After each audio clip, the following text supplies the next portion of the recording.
And CO2 can be extracted from the atmosphere and stored underground to create negative emissions and reduce the CO2 content of the atmosphere. So this is our prototype air contactor. This is the smallest module of what will eventually be multiplied up many times to form our full-scale system. Air capture absorbs carbon dioxide that's already been emitted. This seems to be one of the only feasible ways of trapping emissions from small mobile sources like cars, trucks, and planes. Here at Carbon Engineering, we are developing technologies to take carbon dioxide directly out of the atmosphere. With the appropriate design at the right scale, we can start today. Nope, it's all financially dead on arrival. It's all greenwashing vaporware, and it's trivial to prove as such. So it all boils down to this. This is essentially gasoline. It is the absolute king of cheap, safe energy density. There is a very good reason why we use almost exactly the same stuff to run our cars today as we did 100 years ago, because the chemistry has been well understood for over 100 years. Nothing is going to beat this in terms of energy density. It's just a teensy tiny problem. When you burn this, it releases carbon dioxide, which heats up the planet. So it really doesn't matter which one of the hydrocarbons you're burning, whether it's butane or hexane or octane or body fat. They're all essentially the same chemically. They're all hydrocarbon. So how much carbon dioxide you're going to get from burning a kilo of any of these? And for reference, this is about a kilo. So the proportions here are about right. You burn about a litre of gasoline, you're going to end up with about a litre of carbon dioxide. It's basically 1-to-1 in terms of volume. Now, in terms of density, of course, gasoline is significantly less dense than this stuff. So it's about a kilo of this gives about 2-3 kilos carbon dioxide, that sort of thing. But in terms of volume, it's basically 1-to-1. So it's dead easy then. For every kilo or so of gasoline that you burn, you have to take a couple of kilos of carbon dioxide out of the atmosphere. Easy, right? Well, the short version of this video is no, it's basically impossible. And it's basically impossible for the same reason that this has been the uncontested king of energy density for the last 100 years. There are no magical shortcuts that are going to make it cheaper to take a kilo of carbon dioxide out of the atmosphere. So just for breathing, just for being alive, your average person breathes out a kilo or so of carbon dioxide per day. So that's 365 kilos per year. Yes, that means you breathe out several times your own body weight of carbon dioxide per year. But that's still chump change. Your average person on Earth produces about 5 tons of carbon dioxide from their lifestyle per year. So 5 tons per person per year, some 10 odd billion people, you're looking at about 50 billion tons of carbon dioxide per year. All of human activities at the moment, collectively each year, put about 50 billion tons of carbon dioxide up into the atmosphere. So what would 50 billion tons of carbon dioxide look like? Because that's how much you're going to have to take out of the atmosphere every year just to match what we're putting into the atmosphere at the moment. Well, turns out the Freedom Tower is about half a kilometre tall. So imagine a cube kilometre by kilometre by kilometre. That's twice the height of the Freedom Tower in every direction, and fill it with solid carbon dioxide. That would weigh about 2 gigatons. So you would need about 20 of those, and you would have to take that much carbon dioxide out of the atmosphere every single year. So you have to do 2 things. First of all, you have to capture the carbon dioxide, then you have to store it. Storage alone pretty much kills this thing stone dead. You can't just build a warehouse twice the height of the Freedom Tower, cubed, to store cryogenic gases or pressurized gases. The only sensible way of storing that sort of volume of gases is storing it underground. After all, the oil sat in the porous rock of those underground reservoirs for some 100 million years or so. Pumping the carbon dioxide back down those holes, it'll probably be safe for a year or 2. Incidentally, this is also why growing trees or biomass storage are all dead on arrival. Stuff that grows sucks up the carbon dioxide, but when it dies, it releases it back to the atmosphere again. Remember what I said about it's all greenwashing vaporware? The plant will be located next to a greenhouse here in the vicinity of Zurich, and we will supply the CO2 to the greenhouse operator that will fertilize the plants because they grow better when there's a lot of CO2 around.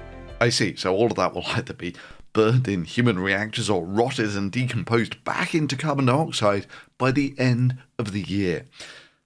So where exactly was the carbon capture here?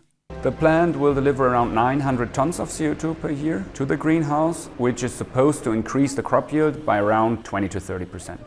Okay, so you've increased the crop yield using some expensively produced carbon dioxide from the atmosphere, which you're then going to release back into the atmosphere at the end of the year.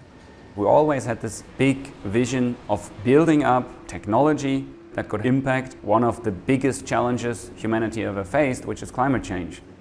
But if you really wanted to do something like this with growing plants or algae or something like that, you have to take the dead bodies of the plant matter, which constitutes the captured carbon dioxide, and put it somewhere where it's not going to rot for thousands of years, that sort of thing. And this is where you've got to keep this sort of conservation of volume sort of thing in mind, that for every litre or gallon of gasoline you burn, you're going to get about a litre or gallon of solid or liquid carbon dioxide.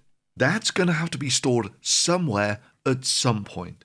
Now, fortunately, we've already done loads of geological surveys where we know there is loads of porous rock that has managed to successfully store gases and oil for millions of years. Problem is, of course, that the price of crude oil, bar their market fluctuations of one sort or another, is basically the price of building the stuff to extract it and transport it. Crude oil currently runs at about $50 a barrel, that sort of thing, with a barrel containing about 150 litres, that sort of thing. So you're looking at sort of 30, 50 cents per litre of crude oil, most of which is just going to get burned and turned into carbon dioxide.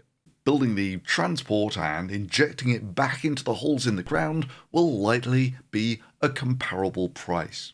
So the cheapest conceivable storage method will cost basically as much as the oil itself. Storage costs for the waste product that basically cost as much as the product itself kind of make this dead on arrival, unless of course you're willing to pay the actual real cost of the storage of the waste product that you create, which would roughly double the price of the energy that we use. And some 80% of our primary energy sources are burning fossil fuels. Yeah, that sound that you don't hear is people clamoring to pay about twice the amount for the power to run civilization.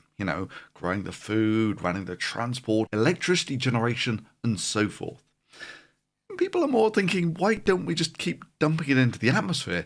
Then we can get our power for about half the price. After all, what's the worst that can happen? Yeah.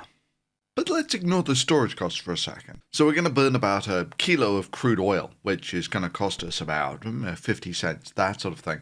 So we need to extract about 3 kilos of carbon dioxide for about the same price. Just to get to a break-even point. Current price of dry ice, about $1 per kilo. So to take 3 kilos out of the atmosphere is going to be some $3. About 6 times the price of the crude oil you burned to make it. And that's going to be carbon dioxide from cheap sources, not recovered from the atmosphere. You see, carbon dioxide is currently a byproduct of a lot of heavy industry processes. It's basically produced as a waste product.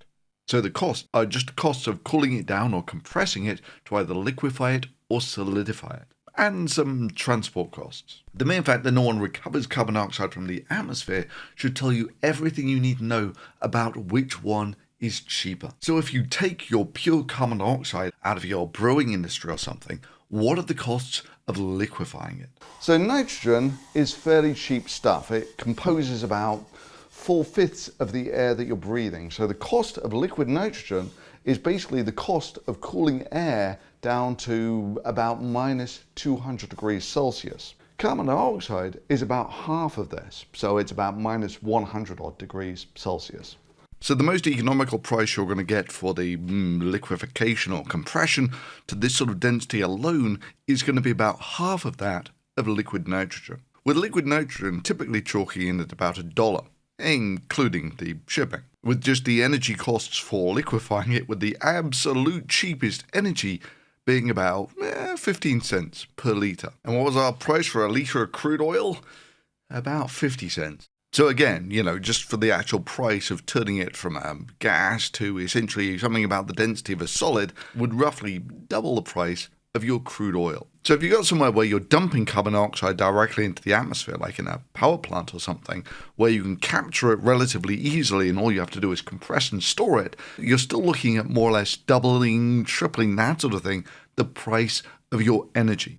If you actually wanted to pay for the capture and storage of the stuff that you're currently just dumping into the atmosphere. So current plans are all about just slowing the release of carbon dioxide, not about actually reducing the amount in the atmosphere, just slowing the release where the carbon dioxide is relatively concentrated and therefore relatively easy to capture. And the size of the endeavour at this point really does show this is more of a greenwashing gesture than a serious effort. Remember what I said, there are currently about 50 billion tonnes of carbon dioxide emissions for the planet. Total carbon dioxide sequestration, about 50 million tonnes. 1 part in 1,000. 0.1%. I mean, sure, there are plans to capture almost 5 times as much, capturing almost 0.5% of the carbon emissions, but only realised 0.1%. And that does nothing, absolutely nothing, to touch on the 100 or so years of legacy carbon dioxide that we've already dumped into the atmosphere.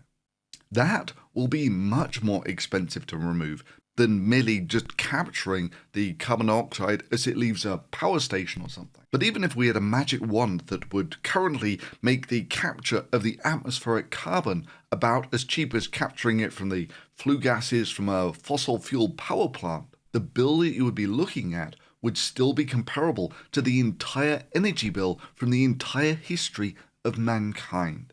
Now, sure, in principle, you could build a giant solar farm or nuclear power station out in the desert to do all of this. But even if you gave someone competent the money, you'd still be looking at a build time of decades. And fundamentally, you're building a multi-billion-dollar facility with no commercial product. Who exactly is going to pay for this? So it's kind of unremarkable that if you leave the free market to its own devices, it'll just, pay half the price for the electricity and dump the carbon dioxide into the atmosphere. After all, it figures that dumping it into the atmosphere will be cheaper than actually capturing it and storing it. But the same is true for sulfur dioxide. Because in a free market, putting sulfur dioxide scrubbers on your power plant will be more expensive than just simply dumping it into the atmosphere. That seems pretty much common sense. And if you leave the free market to its own devices, that's exactly what will happen. So it was that the arch-capitalist himself, Ronald Reagan, was dismissive of acid rain caused by sulfur dioxide, till of course he saw the damage with his own eyes. Turns out acid rain is a fairly local, not planet-wide problem, and wipes out forests and causes a whole litany of issues where you see ecosystems dying within decades. Carbon dioxide is just a slow burn version of this. It's much slower moving. It's also a juggernaut. Stop the carbon emissions tomorrow, it'll still take the best part of 100 years before you start seeing things moving sensibly back towards normal. And people just don't have the processing power to deal with a problem like that. To a real degree, we are the party generation. Actually, it's more than a party generation. It was a party century built on our artificially cheap energy that allowed us to live way beyond our means on essentially borrowing stuff from people who haven't even been born yet. But there will be a hangover generation. Actually, more like a dozen of them. And they'll not only have to pay the real price for their energy, but they'll also have to pay for cleaning up the mess from our century-long party.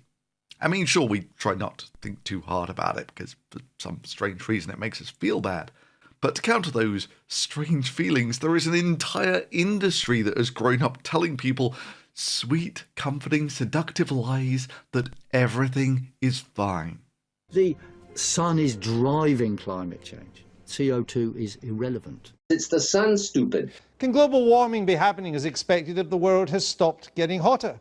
The Earth basically has not been warming for the last 15 years or so. First of all, I'm not a believer in global warming. I'm not a believer in man-made global warming. It could be warming and it's going to start to cool at some point. By the way, there was a complete and total dead stop to all global warming for over 15 years, and rather than readjust their models, current climate scientists employed by your tax dollars simply chalk it up to being the pause. By the way, there was a complete and total dead stop to all global warming for over 15 years, and rather than readjust their models, current climate scientists employed by your tax dollars simply chalk it up to being the pause. Yeah, sorry, hangover generations. Some of us tried, but sadly and foolishly tried to persuade people with facts and reasoned arguments instead of emotional appeals that it's all an evil conspiracy by a cabal of research scientists who are only in it for personal gain of your tax dollars. Can you believe the audacity? Yeah, we never stood a chance. But somewhere down the line, there are going to be real bills to pay for this. Crop failures due to changing weather patterns, the same deal with changing water patterns, property loss due to rising sea levels, and so forth. These are the dying forests that Ronald Reagan looked at and decided, actually, there might be something to this after all. But sadly, capitalists won't be able to look at that till we're all long dead. In fact, it's a controversial point, but you know, those climate revolution people are always blocking traffic and everyone cheers when they get shouted at and the such like. Or even have guns drawn on them while they're protesting private plane flights to a festival in the middle of the desert called Burning Man. Yeah, everyone sees them as jerks now. But just for a second, imagining 100 years in the future and looking at this footage. Yeah, I know, I'll be dead, you'll be dead, they'll be dead. You might hate them, you might think they're jerks. But it's difficult to contrive that the hangover generations that have to pay real prices for what we've done are going to see it that way. Now, at the moment, we only have the teaser trailer for global warming. The thermodynamics is inevitable, that things won't change unless we do something. Versus the counter-argument, which starts with the fairly pragmatic, self-centered argument that, what, you really want us to pay twice as much for our power? Or alternatively, we could just get someone else who we're never going to meet to pay. Yeah. And then you accompany that with the seductive lies that it's all a leftist conspiracy, that they want worldwide control, a worldwide government. You're not going to let them win. You don't want them to manipulate you into thinking there's a worldwide problem. Burning fossil fuels doesn't harm the planet. We've been doing it for hundreds of years. There's no consequences. There's no measurable change here. You'll have to keep doing what you're doing now, otherwise they win. Everything will be fine. Remember, numbers and reasoned arguments is just how they get you. Yeah, sorry, hangover generation, you're boned. You don't have to know that much about human psychology or be Einstein to realise that the planet is currently riding a one-way ticket to thermodynamics town. Climate change is not science. It's religion.